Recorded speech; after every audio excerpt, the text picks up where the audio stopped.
Cop car effect in Blackout. This is what you can do using the pixel mode zone. Now, if it was a Titan tube, I would be able to do it in a tube, which would be better. Since I have 8 different light zones here, I split it into left side, right side, and I'm going to show you how to do that. Now, again, I am on a multi-zone CCT mode running SACN off of my DMX CRMX unit. If you're trying to do this in Bluetooth, it won't work. You got to be running SACN or ArcNet in order to use the effects. This is what I'm going to do. I want cells 1, 2, 5, and 6 on the left, and I want 3, 4, 7, and 8 on the right. So I'm going to select 1, 2, 5, and 6.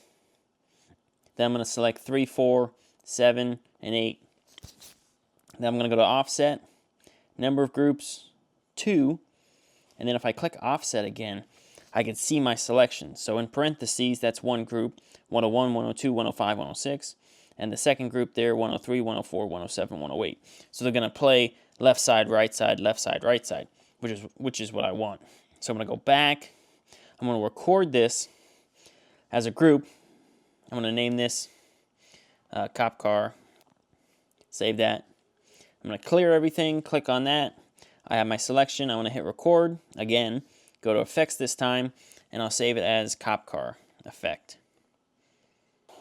All right, now we got our groups there, and they're looking good. We got left side, right side playing independently, which is what we want. Now let's edit this some more. I'm going to come in, hit double tap effects, come into the effects panel. Now I want this to be red and blue, so I'm going to click this color one on the first step here. Come into color wheel and color crossfade. I'm going to turn the crossfade all the way up, saturation all the way up.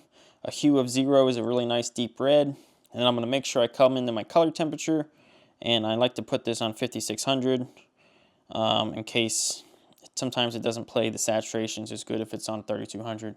So I'm going to make sure that's at 56. I'm going to save that. And then there we got a red there. Now it's still, we need to adjust some things.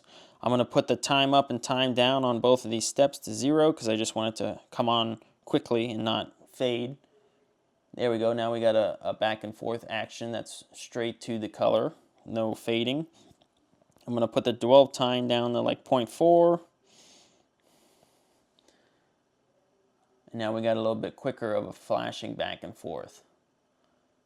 I'm going to put I'm just going to turn this down to 50% so it's a little easier to see if on camera. And then for my second step, I want to make it a blue. I'm going to come and do the same thing I did with the red.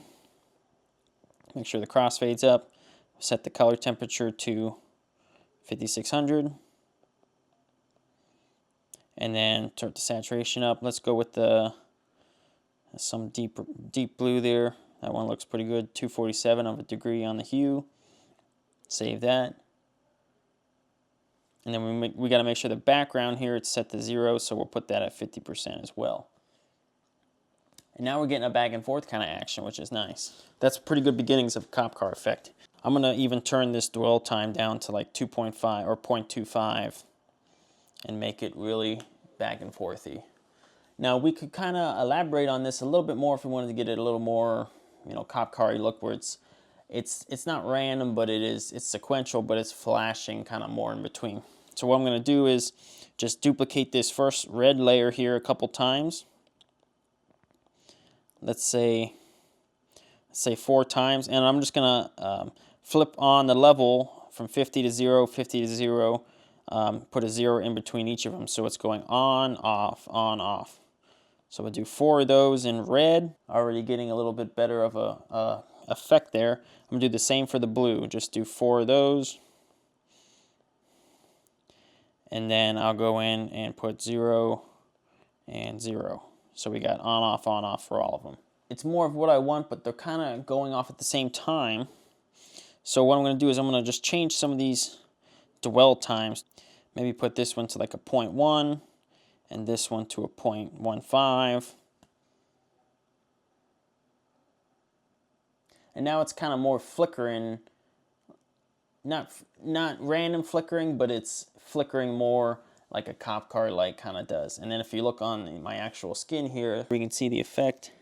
It's pretty nice. Always got to look at what you're lighting and seeing how it plays on your skin. Now we could tweak this a lot more and do a lot more different things, but this is the basics of getting it set up. If you wanted to do this using the zone mode instead of the effects built into another profile. Cop car lights are not random. They're always doing the same effect. Now different cars might have different strobes, but they're usually always the same rate when they're on. So we wouldn't be using any of these random group or random steps here because we want to keep it exactly how it is for the length of the infinite duration. One other quick way to quickly change the strobe pattern, maybe you have a different car that came in or a different scene, you want the strobe pattern to be different. A very quick way to do that is just to change this trail here.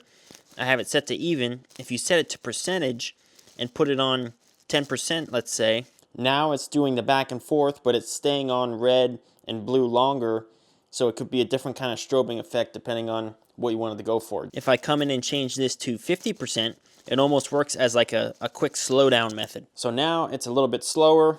It's not quite doing the same color on both at the same time, but it's slowing it down and it's giving you another different kind of strobe effect. So depending on what kind of cop car you wanted to imitate, you can quickly fiddle around with things to find a different type you like. And then what I also like to do, which makes it really quick to turn on and off, is you can have the effect playing. You go to fixture control. You would record this into a look, put it in a sequence number. I have my sequences. I have my cop car vortex. I also put one that's just everything out so I can quickly turn it on and off from the sequence panel, which is really handy to do. So if you guys enjoyed this video, give me a like, give me a subscribe, really helps me out. I'm going to be going over a couple more things. Let me know if you want to see anything. We'll see you next week.